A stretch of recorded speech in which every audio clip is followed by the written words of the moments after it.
Assalamu alaikum students. Welcome to the next lecture of network security. In today's lecture, let's take a revision of the previous sessions. In previous lectures, we have done the key management of symmetric and asymmetric encryption and public key distribution. And we have studied that how it is possible to distribute the public and private keys with security over the internet. And specifically, in the previous lecture, we have discussed that what are the digital certificate and how the certificate works and who has the authority to generate those certificates. And specifically, we have seen that what is the basic basic flow and architecture of X.509 standard. In today's lecture, our major agenda is the Diffie-Hellman key exchange algorithm that is again relevant to the key management.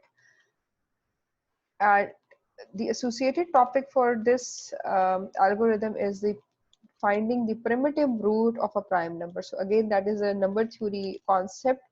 And initially we will discuss that what are the primitive root of a prime number. These both topics are in chapter number 10 of William Stalling, and we will discuss that how this algorithm will ensure the key exchange with security and privacy. So let's start with this topic. So students, हम start करेंगे. सबसे पहले हम देखते हैं कि primitive root किसको कहते हैं, क्योंकि इस algorithm के अंदर हम ये जो primitive root है ये use करेंगे. So primitive root की definition यहाँ पे लिखी हुई है, इसको पढ़ लेते हैं और फिर हम एक दो एग्जाम्पल से भी देखेंगे कि ये कॉन्सेप्ट है क्या. तो primitive root क्या है जी? A primitive root of a prime number as one whose powers modulo generate all the integers from 1 to p minus 1. That is, if the primitive root of the prime number, then the numbers a mod p, a square mod p up to a p minus 1 mod p are distinct and consist of the integers from 1 through p minus 1 in some permutation. इस बात का मतलब ये है कि एक number दूसरे का प्रिमिटिव रूट, यानी एक नंबर एक जो भी हमारे पास नंबर है, सपोज मैं इसको ए कह रही हूँ, और एक हमारे पास प्राइम नंबर है जिसको मैं अल्फा कह रही हूँ. ये जो नंबर है, ये अल्फा जो है, ये प्रिमिटिव रूट ए का तब बनेगा जब उससे उसकी तमाम जितनी भी हमने वैल्यूज क्रिएट की होंगी वो a mod p, यानी a की पावर समझ लें 1 mod p है, a की पावर 2 mod p है, और up to a p minus 1 mod p तक हम इसे लेके जाएंगे. तो जितनी भी वैल्यूज इनके जवाब में आ रही होंगी वो सारी मुख्तलिफ होनी चाहिए. डिस्टिंक्ट का मतलब क्या है? डिफरेंट. तभी हम कहेंगे कि ये जो अल्फा है या a है ये प्रिमिटिव रूट है इस नंबर p का. So let's start with the help of example, फिर आपको ज़्यादा अच्छा समझ आ जाए. So example हमारे पास ये है कि show that that 3 is the primitive root of 5.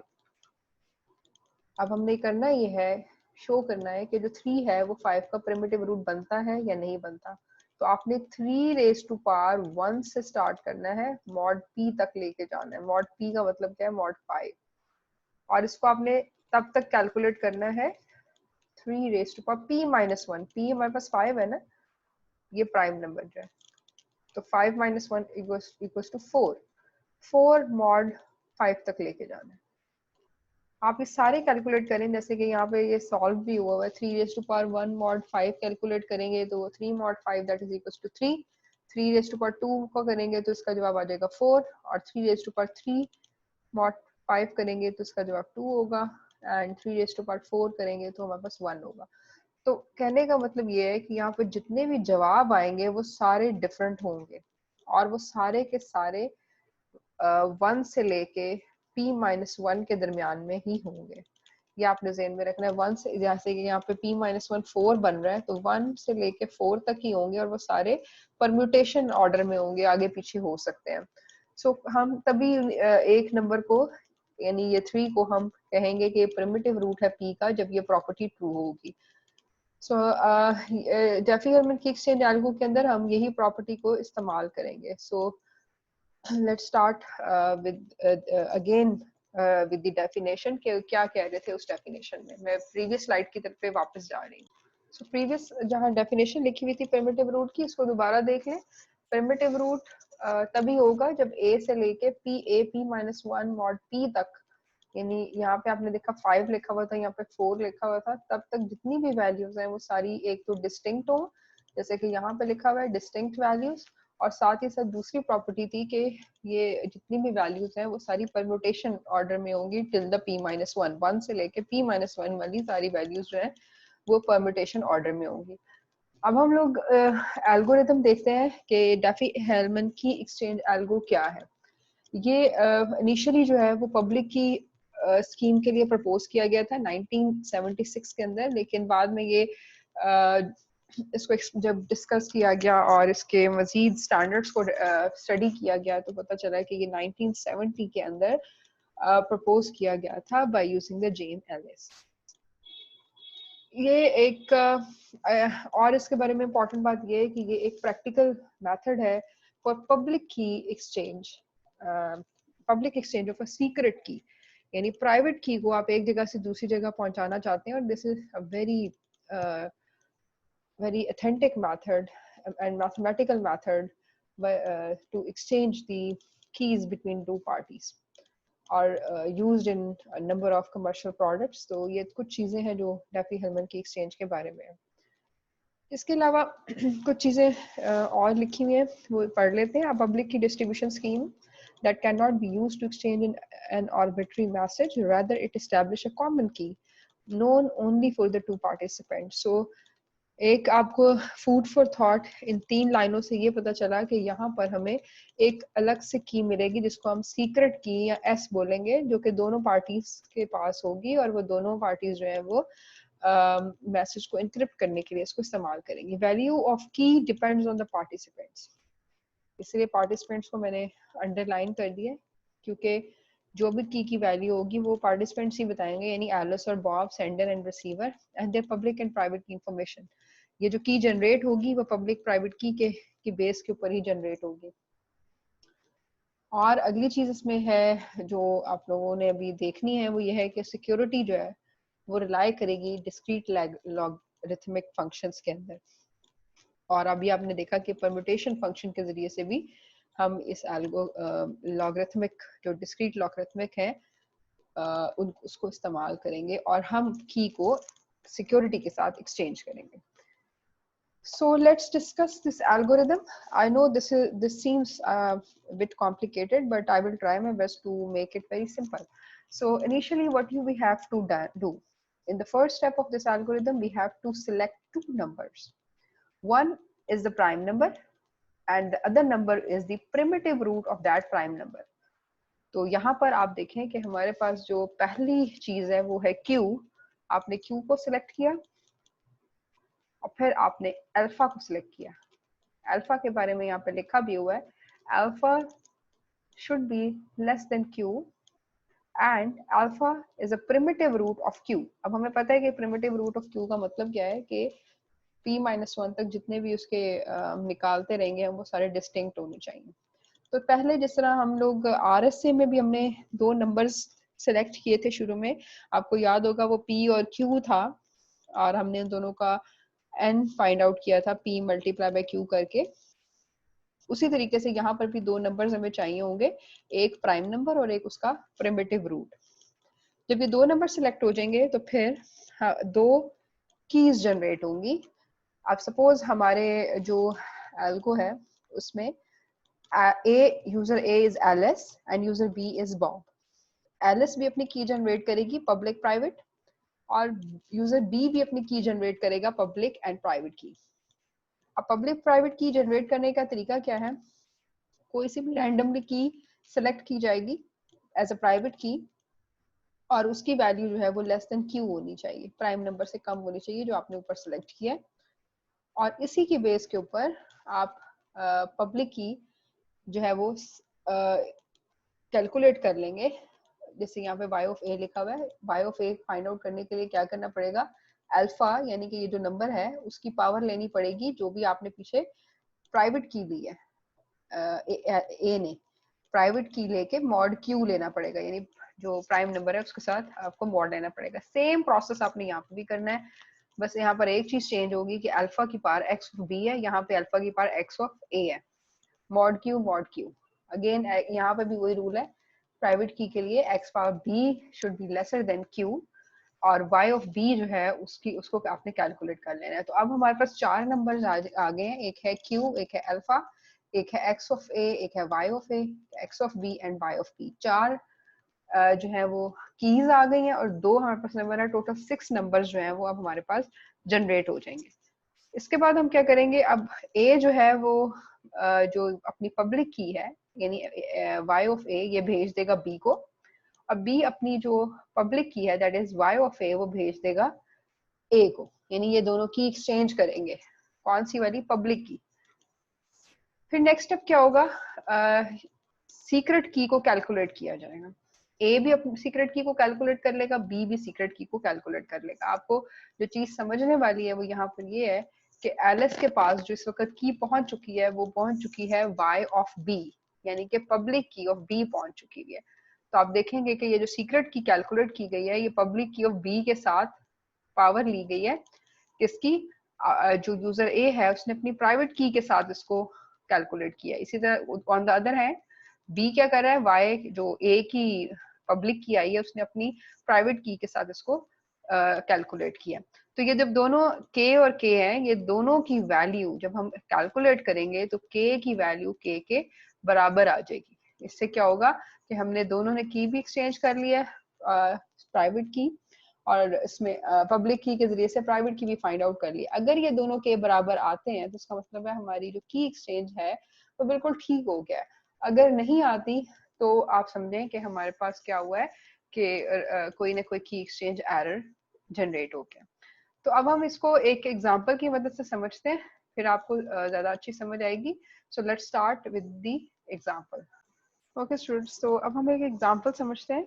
Suppose मेरे पास जो है वो Q जो है that is equals to 13 and alpha is equals to 6। तो ये पहले ही चेक हो चुका है कि जो प्रिमिटिव रूट है 6 13 का, ठीक है जी। अब मैं यहाँ पे एक लाइन लगा रही हूँ। आप देखें कि ये वाली जो साइड है ये एलिस की साइड है, ये वाली साइड है बॉब की, ये एलिस की साइड है। तो स्टेप नंबर 1 के अंदर तो हमने ये करना है कि दो नंबर हमें दिए हुए, हमने इनको देख लिया। अब ए के पास जो है वो एक की आएगी जो इसकी प्राइवेट की होगी, और आपको याद है कि प्राइवेट की के लिए मैंने लिखा था एक्स ऑफ ए। यहाँ लिख देते हैं एक्स ऑफ ए जो है प्राइवेट की है वो सिलेक्ट हुई हुई है, दैट इज 3, और एक्स ऑफ बी जो है सॉरी एक्स ऑफ बी हमारे पास जो प्राइवेट की ऑफ बी है दैट इज इक्वल्स टू 10। तो ये चार नंबर्स तो हमारे पास ऑलरेडी हमें पता थे। अब हम ये प्राइवेट की है, इसके आगे मैं लिख देती हूँ ताकि आपको याद रहे कि ये प्राइवेट की है, एलिस की प्राइवेट की, और ये बॉब की प्राइवेट की है। अब अगला स्टेप क्या होगा, अब कैलकुलेट किया जाएगा y ऑफ a को, यानी अपनी पब्लिक की कैलकुलेट करेगा एलिस, और उसका फॉर्मूला क्या है, उसका फॉर्मूला है alpha raise to the power x of a mod q। On the other hand we have to calculate y of b, यानी बॉब अपनी जो प्राइवेट पब्लिक की को कैलकुलेट करेगा, उसका फॉर्मूला है अल्फा की power x of b mod q।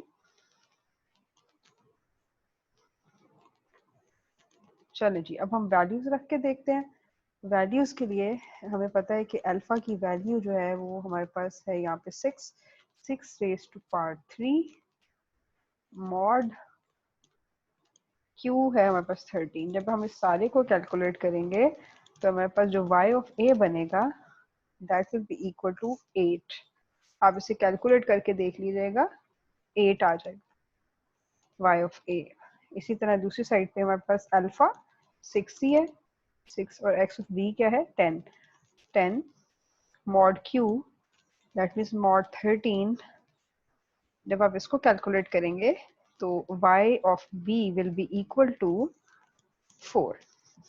हम इसे कैलकुलेट करके देख लीजिएगा, y ऑफ b जो है वो 4 होगा। अब क्या हुआ है कि ये जो y ऑफ b है और ये y ऑफ a जो है ये क्या है, ये पब्लिक कीज हैं। ये पब्लिक की ऑफ एलिस है, ये पब्लिक की ऑफ बॉब है। ठीक हो गया। अब क्या होगा, अब यहाँ पर होगा की एक्सचेंज, यानी जो a की वैल्यू है वो b के पास चली जाएगी, यानी बॉब के पास चली जाएगी, और जो पब्लिक की और इसी तरह जो बॉब की वैल्यू है, बॉब की जो पब्लिक की है वो एलिस के पास आ जाएगी। अब हमें ये बात पता है कि जो y ऑफ a है वो पहुंच चुका है बॉब के पास, और y ऑफ b जो है वो पहुंच चुका है एलिस के पास, यानी ये वाली वैल्यू इधर आ गई, ये वाली वैल्यू इधर चली गई।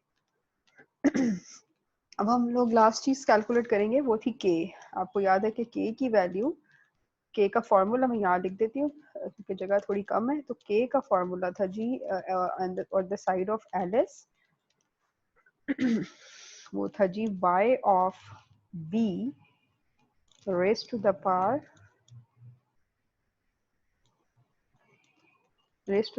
x of a mod q। ये एलिस की साइड पे है, और बॉब की साइड पे सेम फॉर्मूला, सिर्फ y ऑफ b की जगह पे y ऑफ a आ जाएगा और x ऑफ a की जगह x ऑफ b आ जाएगा मॉड q। तो अब ये दोनों फॉर्मूले, इनमें वैल्यूज लगा के देखते हैं। तो k इज इक्वल्स टू, हमें पता है कि y ऑफ b जो है वो ये भी कैलकुलेट किया है वो 4 है, 4 की पावर x ऑफ a अगर आप देखें तो क्या है 3 मॉड 13। इसी तरह दूसरी साइड के ऊपर क्या होगा, हमारे पास जो k कैलकुलेट हम करेंगे वो करेंगे y ऑफ a की वैल्यू क्या है 8, जो कि इधर आ चुकी हुई है बॉब की साइड पे। 8 raise to the power 10 mod 13। अब आप इन दोनों को जब कैलकुलेट करेंगे तो इन दोनों का जवाब एक जैसा आएगा। मैं यहाँ लिख देती हूँ, इसका जवाब आ जाएगा 12। k इज इक्वल टू 12, और इस साइड पे भी k जो है वो 12 के बराबर होगा। तो आप लोग ये चीज जहन में रखें कि की एक्सचेंज भी हो गई है और पब्लिक की के जरिए से प्राइवेट की भी पता चल गई है, और वेरीफाई भी हो गई है कि की जो है वो बिल्कुल ठीक तरीके से एक्सचेंज हो गई है। अगर कोई प्रॉब्लम आती है, कोई रास्ते में इंट्रूडर या हैकर आपकी की को मिस यूज करता है, तो डेफिनेटली वैल्यूज चेंज होंगी, और जो दोनों साइड पे हमारे पास जो वैल्यूज हैं वो सेम नहीं आएंगी। तो let's take a quick revision. Q हमने 13 लिया, अल्फा 3 लिया था, एलिस की जो प्राइवेट की थी वो x ऑफ a है, और बॉब की जो प्राइवेट की है वो x ऑफ b है। ये भी 3 और 10 हमें गिवन है। हमने y ऑफ a कैलकुलेट किया, that is equal to alpha raise to the power x of a mod q, और y ऑफ b के लिए alpha x b raise to the power x b mod q। जब इन दोनों को calculate किया तो हमारे पास y of a, public key of a आ गई 8, और पब्लिक की ऑफ b जो है वो आ गई है 4। एलिस जो y ऑफ a है वो इधर चला गया, y ऑफ b दूसरी साइड पे आ गया, और हमें ये k का फॉर्मूला गिवन था कि y ऑफ b की power x of a mod q and y of a की power x of b mod q।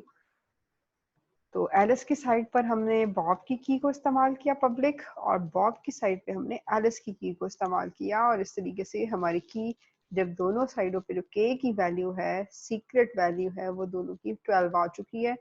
और यही इस सवाल में सबसे जो है वो डिफिकल्ट चीज़ है कि आपने इंश्योर करना है कि जो k है वो एक जैसा आए। तो स्टूडेंट्स यहाँ पर एक और एग्जांपल है, ये भी आप नोट कर लें। अल्फा दिया है 3, क्यू जो है वो 353 है, और X of A 97, X of B 233 है। वाई ऑफ ए कैलकुलेट किया गया, वाई ऑफ बी कैलकुलेट किया गया, और एल एस बॉब के पास इंफॉर्मेशन चलेगी, बॉब की एल एस के पास चलेगी, और इस तरीके से जब इसको कैलकुलेट किया गया तो दोनों जगह पे 160 आया।